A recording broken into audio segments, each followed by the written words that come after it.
పైసలు ఇస్తే కానీ పని కాదు.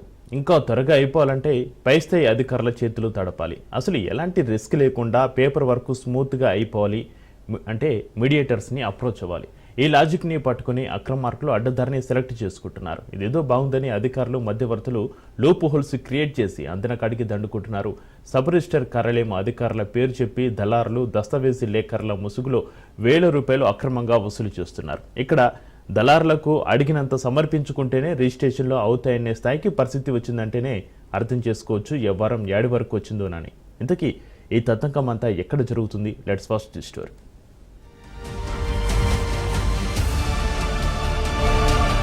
మంచిర్యాల సబ్ రిజిస్టర్ కార్యాలయంలో ఎల్ఆర్ఎస్ రిజిస్ట్రేషన్స్ కొనసాగుతున్నాయి. ఇదే అదునుగా భావించిన దళారులు దస్తావేజీ లేఖర్లు రిజిస్ట్రేషన్ కోసం వచ్చిన వారి నుంచి భారీగా డబ్బులు దండుకుంటున్నారు. క్రయ విక్రయాల కోసం సబ్ రిజిస్టర్ కార్యాలయాల చుట్టూ తిరిగేవారు ఏ పని కోసం వచ్చినా దస్తావేజీ లేఖరుల కార్యాలయాలను ఆశ్రయించాల్సి వస్తోంది.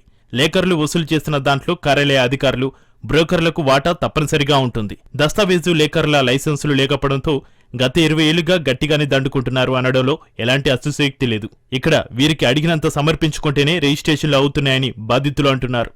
ఈ ప్రాంతంలో విచ్చలవిడిగా లేఅవుట్ లేకుండా వెంచర్లు పెట్టడం వల్ల ఆ ప్లాట్లు అమ్ముకుంటున్నటువంటి రియల్ ఎస్టేట్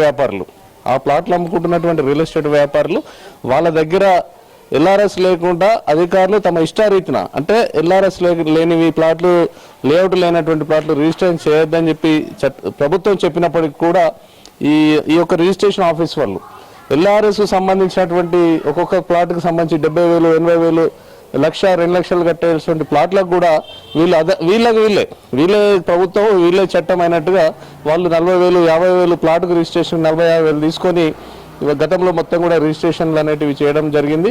మేము ఈ ఎల్ఆర్ఎస్ స్కీమ్ కొత్తగా ఇప్పుడు మళ్ళీ రేవంత్ రెడ్డి ప్రభుత్వం వచ్చిన తర్వాత మేము పరిశీలిస్తే దాదాపుగా ఈ మధ్యకాలంలోనే ఈ ఎల్ఆర్ఎస్ అయిన తర్వాత జరిగినటువంటి రిజిస్ట్రేషన్లు దాదాపుగా 97 రిజిస్ట్రేషన్లకు సంబంధించి ప్రభుత్వానికి వచ్చినటువంటి ఆదాయాన్ని మేము లెక్క తీస్తే దాదాపు 18 కోట్ల రూపాయల ఆదాయం ఇవాళ ప్రభుత్వానికి వచ్చినట్టుగా ఇవాళ పత్రికలు బయటపెట్టినాయి. ఉమ్మడి జిల్లా వ్యాప్తంగా 7 సబ్ రిజిస్టర్ కార్యాలయాలు ఉన్నాయి. 7 సబ్ రిజిస్టర్ కార్యాలయాల్లో ఇదే పరిస్థితి నెలకొంది. ఒక్కొక్క పనికి ఒక్కొక్క ధరను నిర్ధారించి పనులు సాగిస్తున్నారు. దీంతో అడ్డగోలుగా వసూలు చేస్తున్నారు. ఈ పని చేస్తాం ఇంత డబ్బు ఇవ్వాలి, ఆ పని చేపిస్తే ఇంత డబ్బులు ఇవ్వాలని జనాల వద్ద నుంచి డబ్బులు అడ్డగోలుగా గుంజుతున్నారు. చిన్న చిన్న పనుల కోసం వచ్చిన పార్టీలను పీడిస్తున్నారు. మంచిర్యాల రిజిస్ట్రేషన్ కార్యాలయంలో సబ్ రిజిస్టర్ అధికారి నుంచి అటెండర్ వరకు 8 మంది రెగ్యులర్, మరో 2 అవుట్సోర్సింగ్ ఉద్యోగులు పనిచేస్తున్నారు.